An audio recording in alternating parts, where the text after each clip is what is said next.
fille de notre vénérable père Saint Thiébaut de Provins, né en 1039 à Provins en Champagne.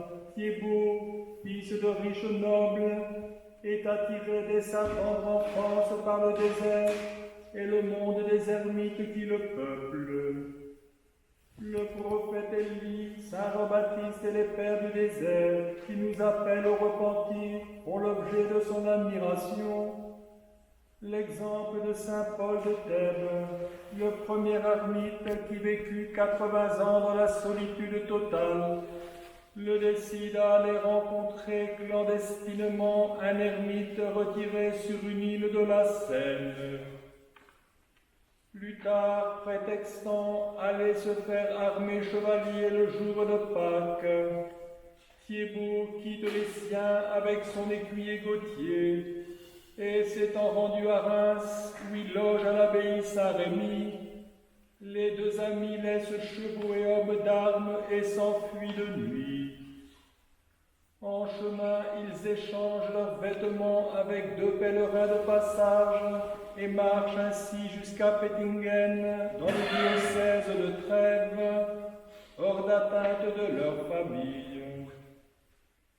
Ils y restent 1 an ou 2, vivant dans l'extrême pauvreté comme des hommes errants et étrangers qu'ils sont, faisant des travaux divers, portant des pierres, fauchant les prés, nettoyant des étables et faisant du charbon. Ils subissent alors de mauvais traitements, car les jeunes nobles, peu accoutumés à ces travaux d'hommes du peuple, ne sont ni rapides ni adroits. Thiébaut et Gauthier partent ensuite en pèlerinage à Saint-Jacques de Compostelle, pieds nus selon la coutume. Au retour, le démon se montre à Thiébaut sous forme humaine, et il essaye de le faire trébucher, mais invoquant le nom du Seigneur Jésus, Thiébaut fait le signe de la croix et le met en déroute. Revenu près de Trèves, Thiébaut aperçoit son père qui le cherche, et il s'enfuit sans bruit et sans se faire remarquer. C'est le départ pour un second pèlerinage, cette fois-ci vers Rome, sur le tombeau des apôtres Pierre et Paul. De là, il eut le dessein de partir pour la Terre sainte, celle qui a vu l'incarnation de Dieu, celle qui témoigne par la présence du tombeau vide que le Christ est ressuscité et que notre foi n'est pas vaine. Pourtant, Dieu ne le permet pas. La guerre fait rage à ce moment et les pèlerins ne peuvent prendre le large. 3 ans se sont écoulés depuis la fuite de la demeure familiale. Thiébaut s'arrête près de Vincennes, dans un lieu désert nommé Salanique, et il y construit une cabane pour Gauthier et pour lui. C'est la dernière étape du pèlerinage de Thiébaut sur cette terre. Elle va durer 9 ans.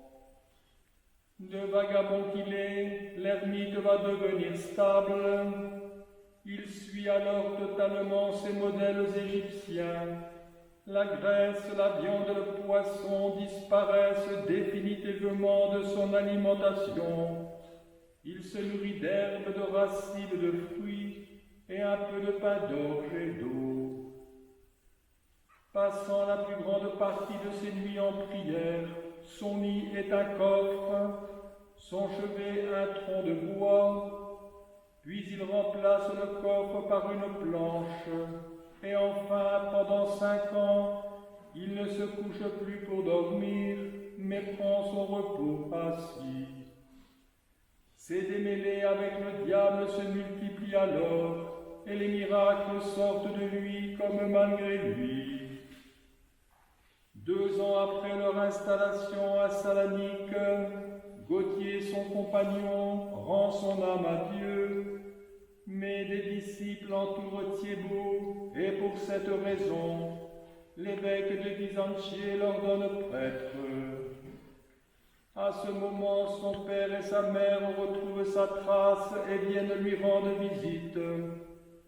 Or, cette fois, il ne fuit pas, mais au contraire, il les reçoit.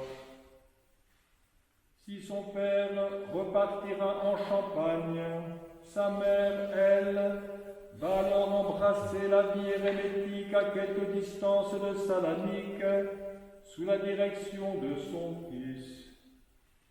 Cette année, après la mort de Gauthier, le corps de Thiébaut se couvre d'ulcères et s'affaiblit inexorablement. Il confie alors sa mère, ses fils spirituels et son ermitage à son ami Pierre, l'abbé de Vangiandice.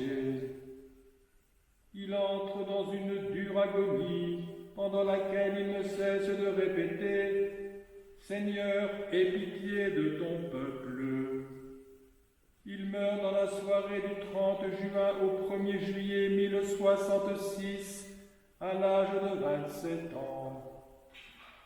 Le 3 juillet, son corps est transporté par le peuple lui-même dans la cathédrale Notre-Dame de Wittense, avec des transports de joie, car de nombreux miracles s'écoulent des saintes reliques. Par les prières de notre Père Saint Thiébaut, ô notre Dieu, aie pitié de nous et sauve-nous.